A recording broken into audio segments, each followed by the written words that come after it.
friends, and welcome back to my channel.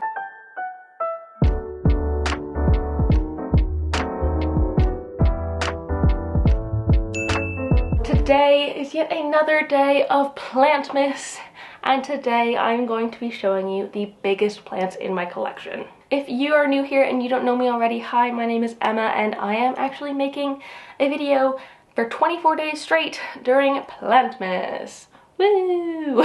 I make houseplanty content all over the internet, so if you want to follow along with my houseplanty journey and maybe learn something along the way, stick around, watch some more of my videos, and subscribe to my channel. If you are not new here and you're joining again, thank you so much for being here. I really appreciate it. Let's get into it. So a little while ago, I think maybe like 6 months ago, potentially during the summer, I made a video of the smallest plants in my collection, showing you all my little tiny plants, and I thought it'd be fun to do the opposite today and show you the biggest plants that I have, and really just kind of like the things that take up the most space. I'm using that as like biggest. They're not necessarily the ones with the biggest leaves or in the biggest pots, but they take up the most space in my collection, in my home. So let's have a look at them. So the first plant is my bird of paradise plant, and it is huge. I think this is actually my largest plant. It is in quite a big pot there. Ignore my pile of doom, but it has grown so well for me over the years. I think when I got it, this was sort of the leaf size that it had, and now we're getting a whole lot bigger in leaf size, and I actually need to repot it. I know it's got some pretty intense roots down there, but it's going to be a bit of a mission to do that repot, so I'm kind of procrastinating on it. But I love this plant. It's so easy care. It's almost like a set and forget kind of plant. As long as it's getting enough sunlight, which in the UK is kind of difficult, it'll be okay. This one's currently in a southwest facing window. You can see it does occasionally get some sun when the sun occasionally does shine, but it is really nice, and like, I don't mind that it has these sort of splits and tears in its leaves. That doesn't bother me at all. I think that's quite normal for them because they just get battered in general. But it has been growing pretty steadily for me over the past few years. I did end up losing quite a bit of it at some point. A lot of its bottom leaves sort of decided they wanted to fall off. By fall off, I mean go yellow, and I cut them off. But yeah, that wasn't ideal. But once I removed them, it sorted itself out, and maybe once I repot it into that pot there, I'll be able to get it going again. But it is a nice big one, and I absolutely love it. Another one of my older big plants, I think I got this one in 2020, is this philodendron. I'll write on the screen the type of philodendron it actually is. I was sold it as a philodendron fat boy. Maybe not sold, I think I was gifted it quite a long time ago as a philodendron fat boy, and I thought it was for the longest time because it has these super chunky, thick stems. But I'll insert a picture of what an actual philodendron fat boy looks like. They've got like really bulbous stems as opposed to just like quite chunky ones. But this is probably the plant that takes up the most sort of lateral space. It is very spread out, and I really love how jungly it makes my home feel, and I don't know if that many people have this plant. It's one of the plants that I've like very rarely seen in anybody else's collection, and it has grown super well for me over the years. I think these sort of leaves were what it was when I got it, and since then it has grown a whole lot more. Like, these big leaves are maybe around the 40 centimeter mark or bigger, which is really fun, and they emerge a bit smaller and then they harden off. This one's still not quite hardened, and it's quite large as well, and we're like in December at this point, so this is a pretty good, but just a very happy, lovely plant, and it proper gives them jungle vibes. And I don't know how I could ever propagate it because it's one of those philodendrons that, like, very much so, sorry the sun's just gone behind the cloud, very much so is compact in there, so it's not the easiest to propagate. I don't know how I would even go about cutting it. I mean, I don't want to cut it because I like how it looks, but yeah, it's just a nice big beautiful philodendron fat boy. I mean, it's not a fat boy, but it'll always be a fat boy in my heart. Next up, I've talked about this plant I feel like quite a lot recently just because I'm so in love with it. This is my Anthurium Crystallinum, and it is my sprawliest Anthurium. It actually has to sit on Joe's desk behind his computer because it's kind of one of the only places that I actually have much room for it. Otherwise, it kind of gets squished, and I don't want to stifle this plant's immense growth. And like ever since it's been here, I think because it's so close to a window, it has popped out the biggest Anthurium leaf I have ever seen in my entire life. And like if you've watched my favorites video from November, you'll see how obsessed I am over this leaf. It is literally 34 centimeters, this leaf, and it's not even hardened off yet, still. So it's just absolutely fascinating, and I'm so proud that I've been able to grow this plant. I think it is really enjoying the amount of light it's getting. Look at that. It's just so perfect. And so I imported this plant May of 2021, and the sort of leaves it was giving me were like this size right when I got it, and basically ever since it has grown up and up and up, and then now we have this, which I am like so precious about. This plant, this leaf is kind of one of the most important things in my collection right now, and so I'm trying to be very careful with it, and it's just a very happy plant. I'm still hoping to collect the pollen from this inflorescence. It hasn't popped yet, but hopefully soon, because if I could kind of pollinate with this pollen, because obviously this plant has really good genes, it is huge.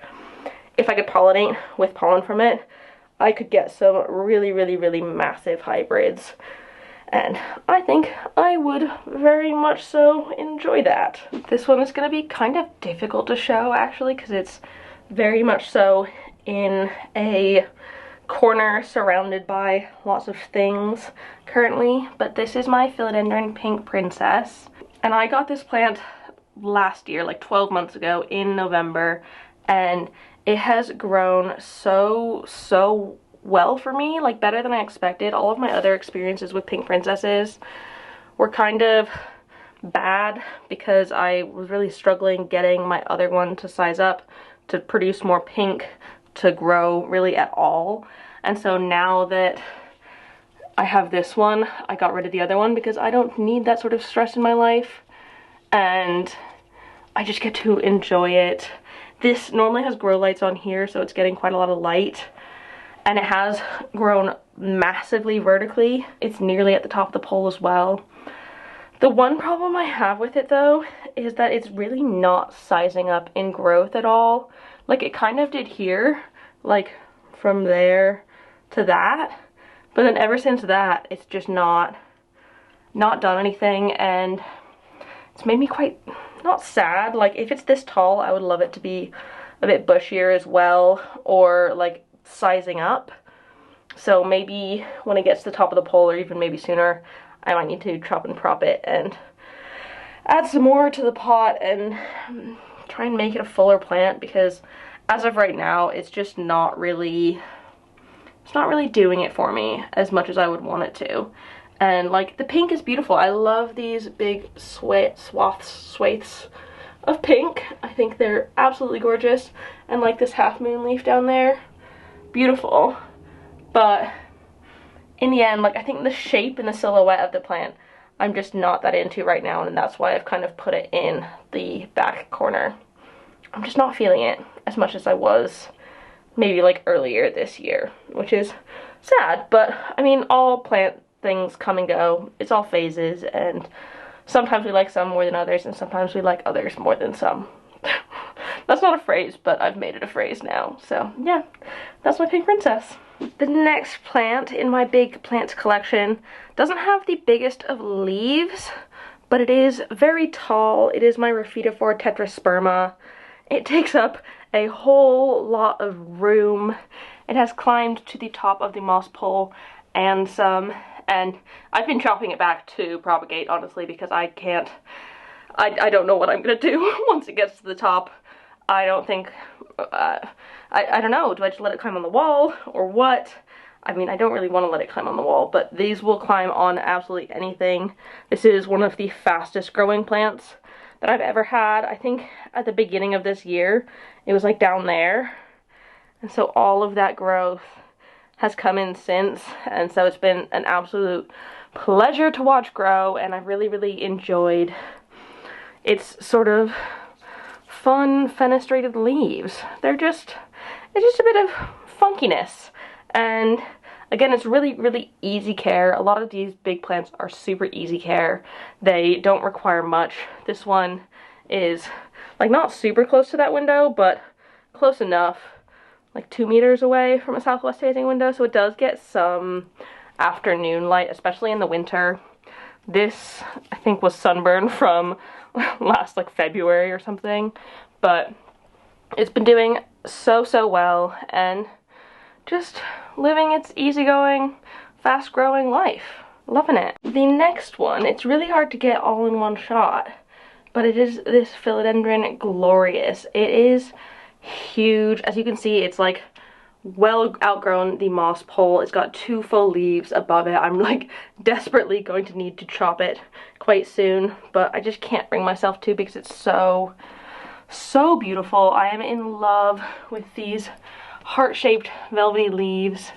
They just bring joy to me, and it's like all the joy of a gloriosum, but climbing instead of crawling. And so I find it a lot easier to provide it a space because it just doesn't take up as much horizontal room, which I don't have nearly as much of as I have vertical room.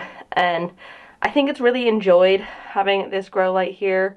It has grown so much since I've put it here. I originally started it in the Middlesbrough cabinet because I imported it in, I think, February or March time, and so I had it in the cabinet to keep the humidity very high, and it very quickly outgrew it, and I needed to bring it somewhere else. So I think this leaf was the first one that it grew out of the cabinet, so a little bit smaller, but since then it's just gone bam bam bam all throughout summer, in through autumn, and then into winter, and it is just growing like crazy. So that's probably going to be a big chop soon, and I don't know what I'm going to do with it. I should probably air layer it and pot it back down to the bottom so I can have 2, because that would be even cooler, because it'd be even fuller. But it's so scary. I need to do it sooner rather than later, probably once this leaf comes out. That leaf there. Ignore the mold on the ceiling, but it's fine. Once that leaf there pops out, it'll be good to go, and I can make it a bushier plant. Another big plant that takes up a lot of space but doesn't necessarily have the biggest of leaves is my Scindapsus Exotica. And this plant, oh my freaking god. So this was actually the first plant that I ever put into pollen or semi-hydro. And Lechuza basically sponsored me putting this in here in, I think, 2020. And like, it just brought me so much joy and love for semi-hydro that I'm very glad that I put it in here. But I've just left it ever since, and it has grown so much. So what you can't actually see, because I'm not going to take it down, is that there's a vine there that goes all the way down, loops back up to the top, and then goes back that way. And it is just so long that I almost refuse to cut it because I would just be too sad that it won't be as big anymore. Like, I'll take little cuttings off of it here and there, but I can't do any sort of major choppage. But it probably does need a repot at this point. I have not touched it. I haven't even looked at the roots since I repotted it into that pond so long ago. So I don't know what's gonna happen with it, what I'll do with it, but these leaves, like, for Scindapsus, I feel like it's got huge leaves, and even the ones sort of further down, They're not that small either.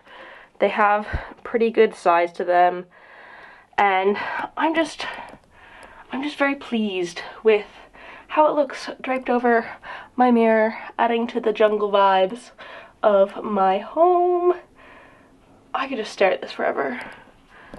I think this was part of the reason why Scindapsus became like one of my favorite plants, because this is everything. So that is it. Those are my largest plants in my collection, the ones that take up the most space.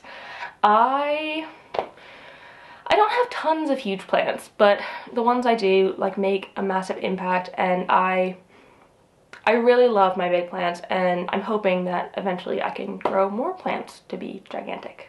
I really hope that you enjoyed this video. Like I said, I'm going to be posting a Plantmas video every day until the 24th of December. So if you want to join in daily for some fun planty content, you know where to find me.